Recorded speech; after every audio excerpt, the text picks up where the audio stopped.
Hi friends, welcome to VividTech. இன்னைக்கு mostly நிறைய பேர் வந்து அவங்க கம்ப்யூட்டரில் வந்து ஸ்டிக்கி நோட் வந்து கண்டிப்பாக யூஸ் பண்ணுவாங்க.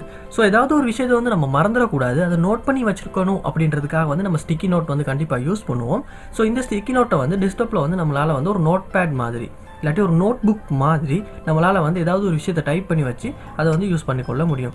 ஸோ இந்த ஸ்டிக்கி நோட் உங்கள் கம்ப்யூட்டரில் ஒர்க் ஆகாட்டி எப்படி திரும்ப ஒர்க் பண்ண வைக்கிறது அப்படின்றத இந்த வீடியோவில் பார்க்க போகிறோம். ஸோ வாங்க வீடியோக்குள்ளே போகலாம்.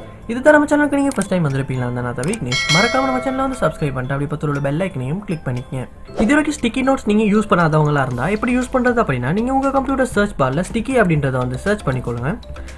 சர்ச் பண்ணி ஓப்பன் பண்ணுவோம். அந்த ஸ்டிக்கி நோட்ஸ் அப்படின்றது இப்படி தான் ஓப்பன் ஆகும். Loading sticky notes. So open பண்ண அப்புறமா இந்த மாதிரி குட்டி விண்டோ ஒன்று ஓப்பன் ஆகும். ஸோ இதில் நோட் பேட் மாதிரி நம்மளால் வந்து தேவையானதை வந்து டைப் பண்ணி ரிமைண்ட் பண்ணுற மாதிரி நம்மளால் வச்சுக்கொள்ள முடியும். ஸோ இப்படி தான் ஸ்டிக்கி நோட்ஸ் யூஸ் பண்ணுறது. ஸோ இந்த ஸ்டிக்கி நோட்ஸ் ஒர்க் ஆகாட்டி எப்படி ஒர்க் பண்ண வைக்கிறது அப்படின்னா, ஃபர்ஸ்ட் ஸ்டெப்பாக வந்து நீங்கள் உங்கள் கம்ப்யூட்டர் சர்ச் பாரில் ஸ்டிக்கி நோட்ஸ் அப்படின்றத வந்து சர்ச் பண்ணி கொள்ளுங்கள். சர்ச் பண்ணி அந்த ஸ்டிக்கி நோட்ஸை வந்து ரைட் கிளிக் பண்ணி ஆப் செட்டிங்ஸ் அப்படின்றத வந்து ஓப்பன் பண்ணிக்கொள்ளுங்க. ஓப்பன் பண்ண செட்டிங்ஸில் வந்து இந்த மாதிரி ஓப்பன் ஆகும். ஸோ இதில் வந்து நீங்கள் டெர்மினேட் அப்படின்ற ஆப்ஷன் இருக்கிற இடத்துல வந்து டெர்மினேட் அப்படின்ற ஆப்ஷனை வந்து கொடுத்துக்கொள்ளுங்க. கொடுத்துட்டு திரும்ப ரீசெட் அப்படின்ற ஆப்ஷனை யூஸ் பண்ணி ரீசெட் பண்ணிக்கொள்ளுங்க.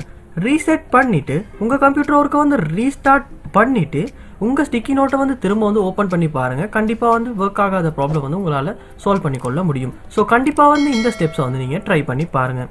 இந்த வீடியோ உங்களுக்கு ரொம்ப யூஸ்ஃபுல்லாக இருந்துச்சுன்னா வீடியோ வந்து லைக் பண்ணுங்கள், ஷேர் பண்ணுங்கள், மறக்காமல் நம்ம சேனலை சப்ஸ்கிரைப் பண்ணுங்கள். தேங்க்யூ.